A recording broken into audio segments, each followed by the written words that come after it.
In 1932, America stopped breathing. The infant son of Charles Lindbergh, the nation's beloved flying hero, vanished from his crib in the middle of the night, a ladder by the window, a ransom note on the sill, and a house filled with silence. Was it the work of a cold-blooded kidnapper, or something far more personal? A crime born out of love, jealousy, and revenge? To this day, the truth hides in the shadows of that mansion, and every clue tells a different story. It was a cold and quiet night on March 1st, 1932. The Lindbergh home in Hopewell, New Jersey, stood alone on a large piece of land surrounded by trees and darkness. Inside, everything seemed peaceful. Anne Lindbergh had just put her 20-month-old baby, Charles Jr., to sleep in his crib. She kissed him goodnight and walked downstairs, never imagining it would be the last time she saw her child alive. The house was grand but isolated, which made it both beautiful and vulnerable. Only a few servants were inside that evening, and Charles Lindbergh, America's hero pilot, was at home too. He had become a national icon after flying solo across the Atlantic Ocean in 1927. But fame had also brought attention, some of it dangerous. Letters from strangers, odd phone calls, and reporters constantly trying to get close to the family had become a normal part of their lives. Around 9 p.m., the house settled into silence. The wind was strong that night, carrying the sound of branches hitting windows.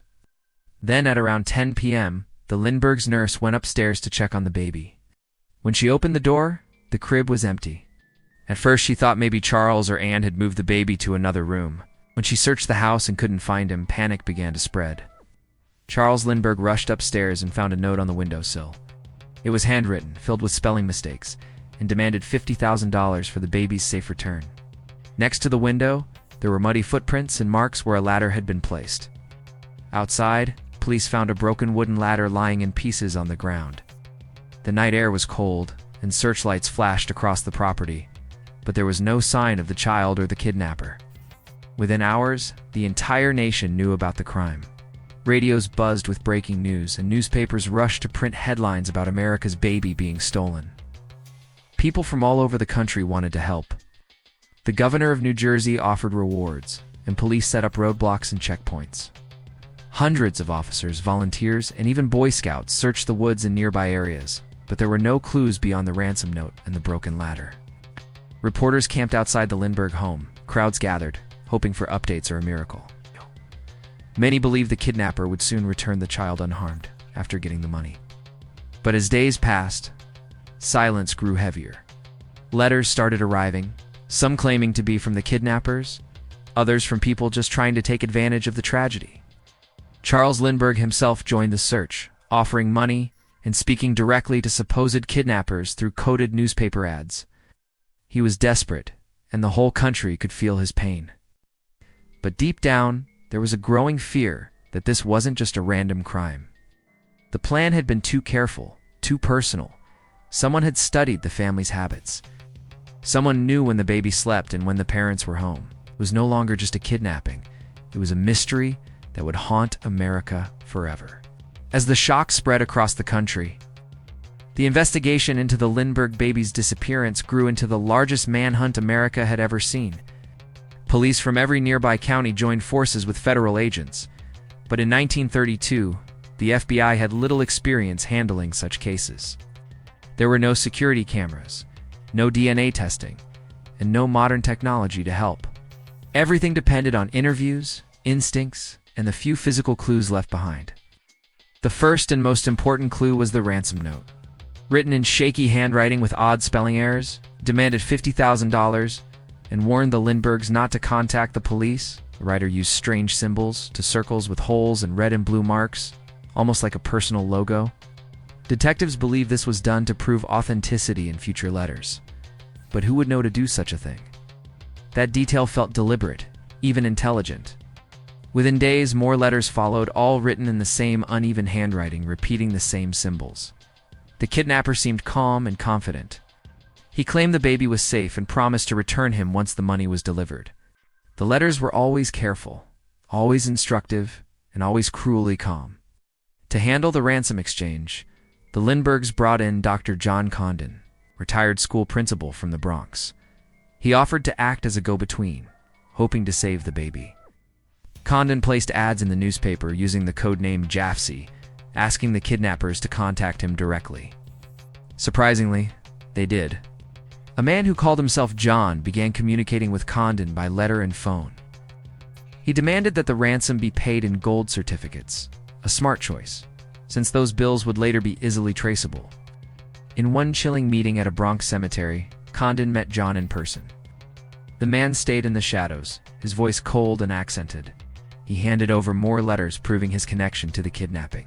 John promised that once the money was delivered, the baby would be found safe in a small boat off Martha's Vineyard.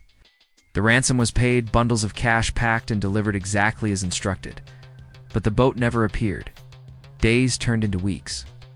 The Lindberghs waited endlessly for news, but none came. Police started to suspect that the baby was already dead long before the ransom was even paid. Still, they held on to hope. Every letter, every phone call, and every rumor was investigated. The authorities questioned servants, neighbors, and even close friends of the family. No one could explain how someone had entered the heavily guarded mansion without being seen. One theory suggested the kidnapper had inside help. The family's daily schedule was too perfectly known. The timing of the abduction, when both parents were home, seemed intentional, not random. Maybe it was someone close, someone trusted. Whispers began to grow that this might not be a simple ransom case at all. Maybe it was a crime of passion, driven by jealousy, revenge, or something darker. As the case dragged on, the Lindberghs' world crumbled. Porters wouldn't leave them alone, and false leads wasted precious time. Police raided hideouts, tracked suspicious cars, and followed tips from across the country. But nothing led to the baby. Then, on May 12, 1932, more than 2 months after the kidnapping, a truck driver walking near the Lindbergh estate made a horrifying discovery in the woods. A small body, partly buried and badly decomposed. The nightmare had come to an end, but the mystery was only beginning. When the lifeless body of little Charles Lindbergh Jr. was found on May 12, 1932, hope turned to horror. The discovery confirmed what many feared: the baby had been dead for weeks. Police carefully studied the scene. The body lay only a few miles from the Lindbergh home, hidden among weeds. The skull showed a fracture, suggesting a fall or a blow to the head. Whether it was an accident or murder, no one knew. America demanded justice, and the search for the killer began with new fury. Investigators now focused on the ransom money. The bills had been recorded before delivery, each serial number noted. Over the next 2 years, pieces of that money began surfacing in banks and shops around New York City. Slowly, a pattern appeared. Many of the bills were used near the Bronx. Detectives started watching those neighborhoods, checking every gold certificate that came through. On September 19, 1934, a store clerk spotted one of the ransom bills. It had been used by a man buying gasoline. The clerk, suspicious, wrote down the license plate number and called police. The car belonged to Bruno Richard Hauptmann, 34-year-old German immigrant and carpenter who lived quietly in the Bronx with his wife Anna and young son. When officers searched Hauptmann's garage and attic, they found nearly $14,000 of the ransom money hidden inside a wooden board. They also found tools and lumber that matched the wood from the homemade ladder used in the kidnapping. The handwriting on the ransom notes looked eerily similar to Hauptmann's. It seemed the case was solved, but nothing in the story would be simple. Hauptmann insisted he was innocent.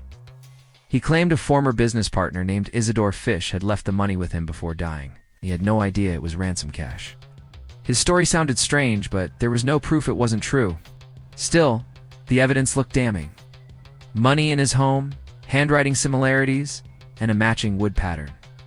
For the police and the public, that was enough. When the trial began in January 1935 in Flemington, New Jersey, it became a national spectacle. Reporters filled every seat, sketch artists drew every detail, and crowds lined the streets. It was called the trial of the century.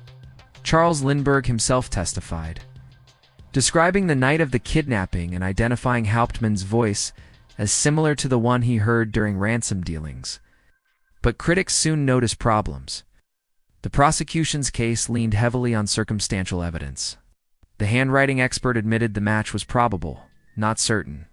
The Ladderwood test was questioned. Some witnesses seemed unsure or even coached. Many wondered if the pressure to solve America's most famous crime had blinded justice. Throughout the trial, Hauptmann stayed calm. He denied everything, saying he had never met Lindbergh or been near the house. His wife stood by him, begging the public to believe her husband was innocent. But in the eyes of a grieving nation, someone had to pay. On February 13, 1935, the jury found Bruno Hauptmann guilty of murder. The courtroom erupted. Some people cheered, others cried. The judge sentenced him to death in the electric chair. Reporters called it justice served, but not everyone agreed. Several journalists and lawyers argued that evidence had been mishandled and witnesses pressured. Even the ransom intermediary, Dr. Condon, later expressed doubts. As Hauptmann sat on death row, his calm defiance made some Americans uneasy. What if he really was innocent? What if the true killer still walked free? When he was executed in April 1936, those questions didn't die with him, they only grew louder. Even after Bruno Hauptmann's execution, the shadow of doubt refused to fade. To the public, justice had been served. But to investigators, journalists, and even some within law enforcement, something about the case still felt wrong. Too many unanswered questions, too many coincidences, too many people who might have known more than they admitted. First, there was the mystery of the ladder. Experts studying the wood confirmed it matched a type found in Hauptmann's attic, but later analysis suggested the connection wasn't exact. Some believed the ladder had been built by more than one person. Others argued that the tool marks didn't match Hauptmann's tools at all. Was someone framing him? Or had the police been desperate to find someone to blame, no matter who it was? Then there were the ransom letters. Out of 14 total, handwriting experts testified that Hauptmann had written them, but others disagreed.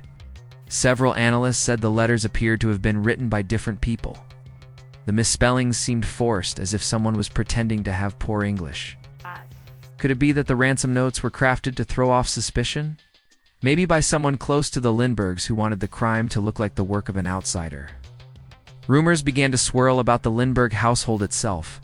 Some investigators believed that the baby's death might not have been a kidnapping at all, but a terrible accident. One theory claimed that the baby had died after falling from the ladder or being dropped by mistake during a secret handoff. Another darker theory whispered that someone inside the house had caused the baby's death and staged the kidnapping to cover it up. Those whispers grew louder when people remembered Charles Lindbergh's strange behavior that night. He had insisted that no one contact the police at first. He took control of the investigation and refused to allow certain searches.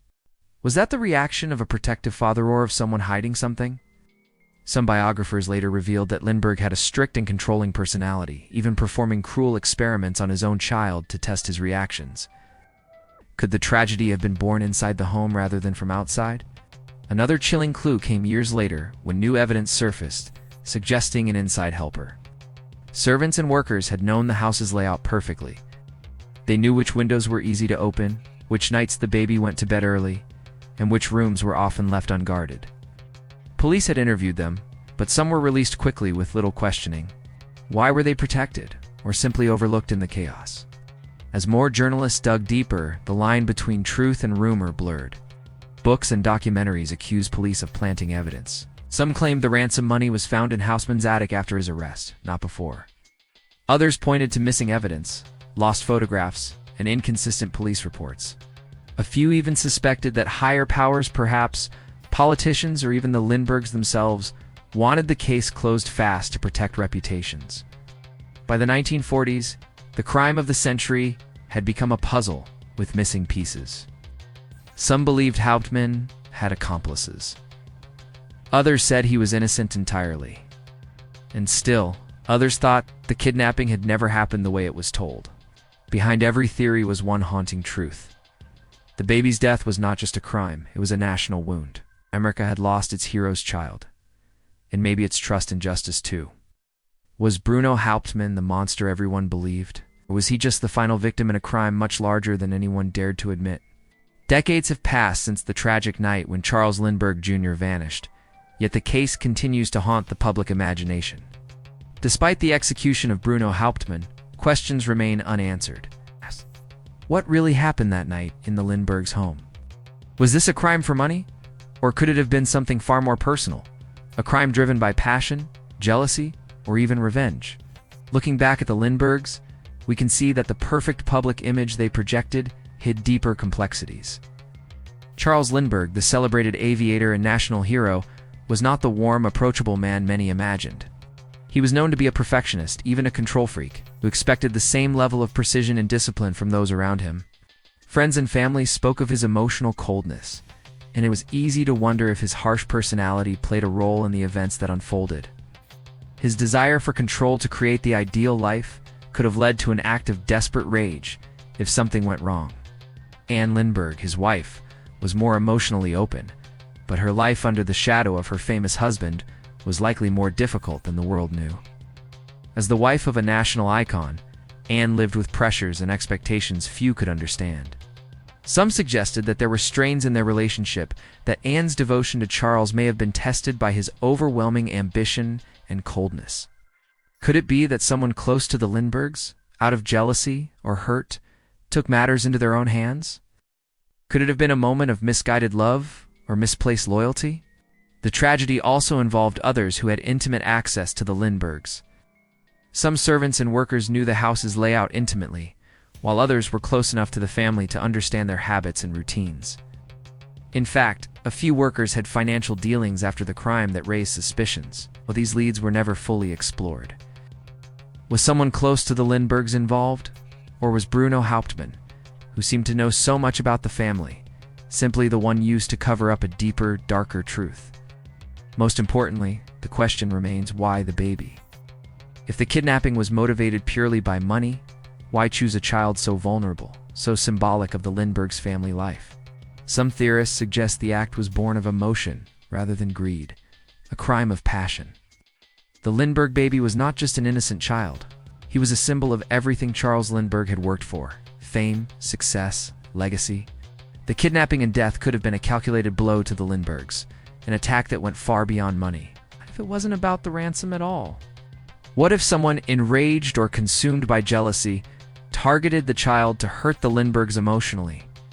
The details that don't add up, the ladder, the ransom notes, and the careful timing all suggest the possibility of someone who understood the family's rhythms and weaknesses. Could this have been an act of retribution, a dark twist in a story that started with a high-flying hero and his perfect family? Even after all these years, new theories continue to emerge. Some claim that political motives were involved. Others wonder whether the family was hiding a personal secret that someone wanted to expose. Each new theory only adds to the confusion, leaving us with one haunting question: was this a crime of passion? Perhaps the biggest tragedy of all is that, with the execution of Hauptmann, the Lindbergh family's pain was far from the only tragedy. The loss of their child, the broken trust, and the unanswered questions about that fateful night continue to cast a long shadow. No matter what we believe happened, the Lindbergh case reminds us that sometimes, even the most carefully crafted stories are full of gaps.